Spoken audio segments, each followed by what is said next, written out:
Hey everyone, and welcome back to Travel Tip Tuesday on the Travel Mug Podcast. Jen, how are you doing this week?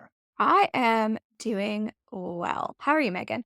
I am good. Spring is officially here. I mean, some days it doesn't feel like it, but we're in the good zone. We're headed in the right direction. Definitely.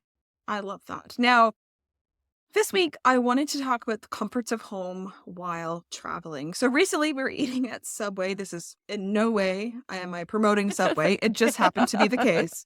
And we kind of looked at each other and chuckled and said, remember when we were in Belfast and we had Subway for lunch? And we had. It was there. We were hungry. It was familiar. So this got Mhm. me kind of thinking there can be a lot of external pressure at times in the social media age, or even just pressure that we put on ourselves while traveling to always be exploring and trying something new. Yeah. I find, though, at times, I don't know about you, especially if you're away for a bit longer than maybe your typical week, sometimes you just need something familiar once in a while.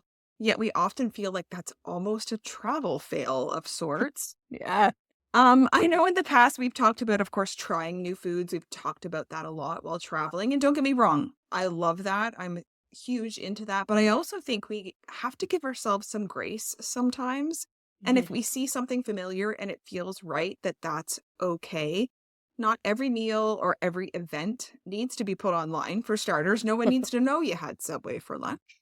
Having that mundane sub from Subway is okay, because it's a recognized brand, and sometimes when you're in a hurry as well, something is definitely the easiest thing. You're like, "Okay, every Subway sub tastes the same. I know what this is gonna taste like." So it's the idea of it. Now, I never intend to do that on a regular basis because I do travel for new experiences, but I need to make sure that I'm also reminding myself that sometimes you just need to do what's most practical. Mhm. So, Jen, is this something you've done before for comfort, or like, what's your thoughts on this? Yeah, this reminds me of when we were in Paris on our honeymoon. We went to Starbucks every morning. It was right outside our hotel, like super, super easy to get to. And I guess the first morning, I think we went to a local coffee shop and we asked for like a cafe and we got an espresso.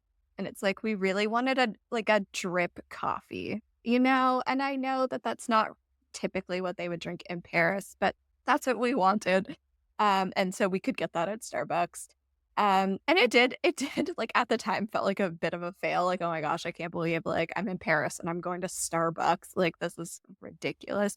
But I agree with you, like, sometimes you need something easy that you don't need to, like, think about as much, and I think that this is especially true when you're traveling if you have food allergies or you're traveling with someone who has food allergies, like my husband, like, it's easy for us to go certain places because we know that it's safe and, like, you still have to check. I'm not saying don't check because obviously, McDonald's in Europe might use different products than McDonald's in North America, and it might not be safe, but just, like, double checking, yeah, it's just sometimes it's just easy and, like you said, like, kind of comforting, and it's like, "Okay, I'm hungry right now. I need something to eat.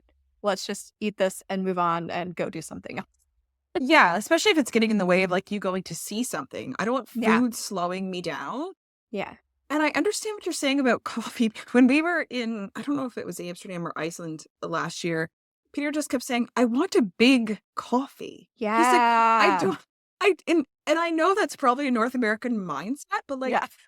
when you just get the tiny ones, because it's kind of also, I think we do coffee shops as like a lengthy baby bit of an experience. Yeah. And not that they don't there because cafes are huge, but what that also means to us is like larger coffee. Yeah. And I think it was Amsterdam because we actually made our way to the train station and went to a Dunkin' Donuts that was there because he's like, "Maybe I can get an actual size, like, bigger coffee here." So I do completely understand what you're saying about finding something where you're going to also get what you're expecting. Yeah.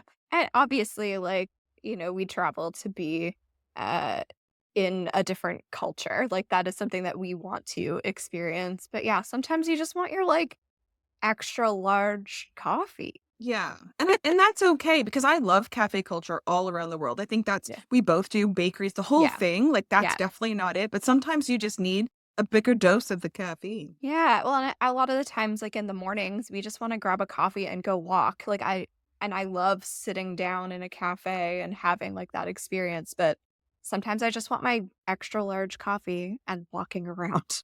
Exactly. And if you find somewhere familiar, that's exactly what we're talking about. Just do it. It's Yeah, it's it's okay. yeah, You don't need to tell Instagram about it either. yeah. Um, well, that is it for this week's Travel Tip Tuesday. We hope when you are away from home, you can find some comfort and not feel the pressure to always be doing something new. It is your vacation after all, and you get to choose. So thank you as always for listening. You can find us on social media, Instagram, YouTube, and Facebook at Travel Mug Podcast or our website, travelmugpodcast.com. You can support what we are doing here by, ironically, like we were just mentioning, buying us a coffee. The link is in our show notes, of course, and you can leave us a review if you'd like on Apple or Spotify. We'd love to hear from you. But until next time, safe travels and bye.